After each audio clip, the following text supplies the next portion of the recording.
Hello and welcome to Maltbox, the non-chill filtered whisky blog. I'm Andy and this will be whisky review number 79. And the reason I say will be is because I thought that we'd take a few minutes out just before we got going on the actual review, hey buddy, to say thank you. And that is to say thank you to each and every one of you that has either watched videos in the past or is watching this one as we speak. To all of you that have subscribed recently or have been there for years or months, weeks, even the beginning when I started my whisky vlog journey back as the Affordable Whisky Reviews blog back in 2011. I'd also like to say a special thank you to Roy Aquavit for giving me a little bit of a slot on his final VPub of the year. It was fantastic, I had a great time, it was great to interact with you all and to be part of that process. It was absolutely amazing, so thank you very much Roy, and to all of you that watched that, and also all of you that subscribe to my channel as a result. I cannot tell you how much it means to me. You guys are the reason that I still do this. Otherwise I would just be sitting at home without a camera, drinking, alone, and how sad is that? Come on man, nobody wants that. So, this is to you. Thank you very much to each and every one of you. Cheers. Hello and welcome to Maltbox, the non-chill filtered whisky blog. I'm Andy and this is whisky review number 79. And what I have for you today is a single malt Scotch whisky from the Highland region, and that comes in the form of this. Oh. Sorry, the shock in my face was the fact that I've got the cartons the wrong way around. That one's empty. I thought this was the empty one, so when I picked it up and it was a bit heavier than usual, I thought something had gone terribly wrong. Anyway, so yes, it's this. It's the Glengoyne 10-year-old. There you are. See, yeah. It's a very striking orange, almost traffic cone-esque tubing there. The sort of thing that you see on the side of the M6 at the moment with all the roadworks. Now Glengoyne, I'll show you the bottle first. There's not much left in this one. I've gone through it quite quick, which is why I've got another one. Glengoyne's quite an interesting little distillery. It's a distillery that I have visited alongside the other guys from Drambury 2014. It was a good laugh, good hoot. And it's interesting for a couple of reasons. Generally speaking, they mature a lot of their whisky in ex-sherry casks. They love ex-sherry casks, which is exactly what this is. This is matured in a combination of both European and American oak ex-sherry casks. It is chill filtered, but I believe it's natural colour, which is good. Correct me if I'm wrong, however, please do. If anybody else finds out that it's not, then boo, but please do tell me. They also have a very slow distillation time. They really do take their time over that wash still and that actual spirit still distillation time, which they say lends itself to a fruitier and smoother spirit. Does it? Well, yes and no. It's also interesting for another reason, which I will get onto a little later on. So, without further ado, again, I believe it's natural colour. Sort of a nice light gold there. Again, if it's natural colour, I will not take the mick.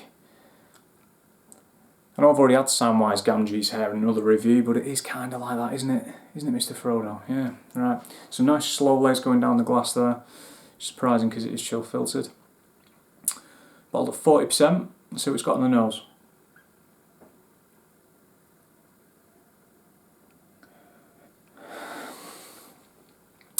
Lots and lots of green apple, crisp Granny Smith green apple. There's a tartness to it. There's lemon. It's also quite malty up front as well. Vanilla-y. Again, citrus, lemon, more of that apple. A little bit of butter.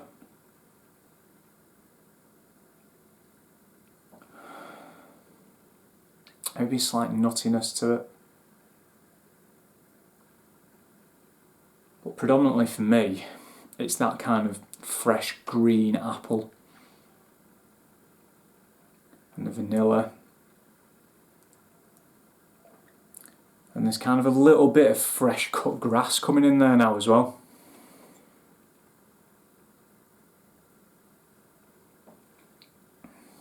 It's a nice little nose. Now this retails normally at about 35 quid, 30 to 35 quid. You can find it on offer, and the reason that I've got this other one that I got recently is basically they were selling them on Amazon over the Christmas period for about $23.99, which 10-year-old Highland single malt, can't knock that. And I do quite like it. It's not the first time I've had it. It's one of those malts that I might not have in all the time, but it's something that's kind of comes. You find with certain whiskies, don't you, that you get it on a bit of a cycle. Same with Deanston 12. I'm on like my 4th bottle of Deanston 12, but I don't buy them back to back. They might go by, like a year might go past before I get another one. But I end up coming back to it and just getting one in the sales, or sometimes you just need to scratch a certain itch. You know what I mean? On the palate.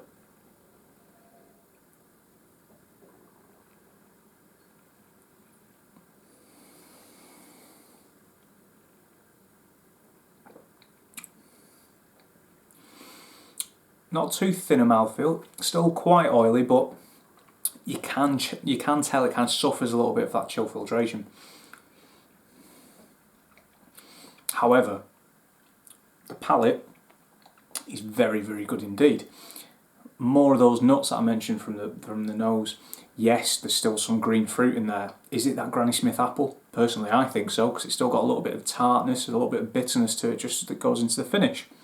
It's still very malty. There's a little bit of honey in there, more vanilla and lemon.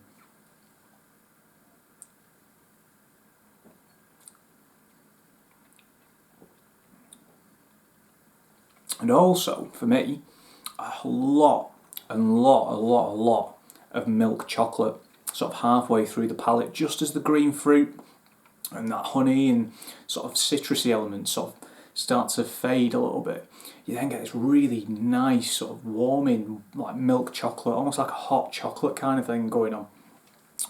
And the finish, yeah, it's not bad, sort of fair to middling. It's short to medium in length, a little bit warming, a little bit sort of spicy, quite malt heavy again, I'd say.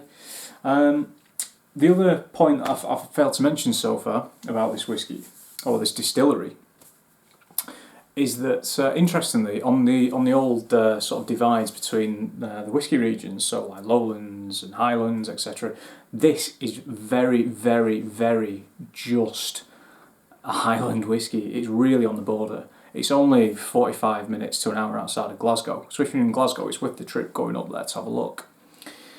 Their warehouses that are on the site, where some of their spirit matures, not all but some, is actually across a road, which technically puts the warehouses in the Lowland region, historically.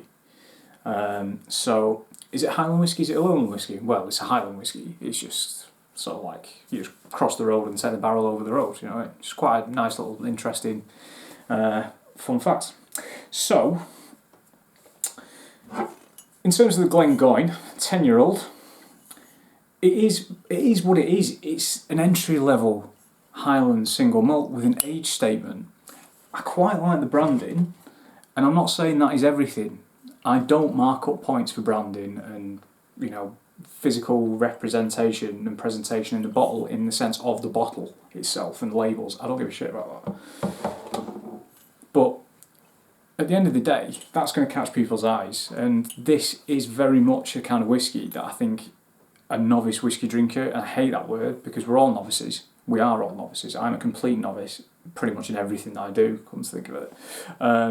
But this isn't something that's going to blow someone's head off. It's not like, if somebody says, "Oh, I tried whiskey the other day, it was awful, I'm never going to touch it again." You say, "Well, what did you try?" "Oh, it was a cask strength Kilhoman." Right then, cool. Well, you might want to start out somewhere a little bit softer than that. And this is perfect for it, and particularly it's quite widely accessible, not just on specialist retailer websites like Master of Malt and Whisky Exchange, but you can get it on Amazon. Like I said, that's where I got that other bottle from. And, you can find some pretty good prices for whiskey on Amazon. So, without further ado, with all that in mind, I'm going to give this whiskey a 6 out of 10. Thanks very much for watching. I don't normally say this, but I'm going to start saying it. Please do feel free to click the subscribe button. You know that if you look through all my previous reviews, I make a point not to ask that. But it's 2020, new year, new me. please do. You know, feel free to click subscribe. I'm on Twitter @Maltbox, and I'm on Instagram now @MaltboxWhisky. Check me out.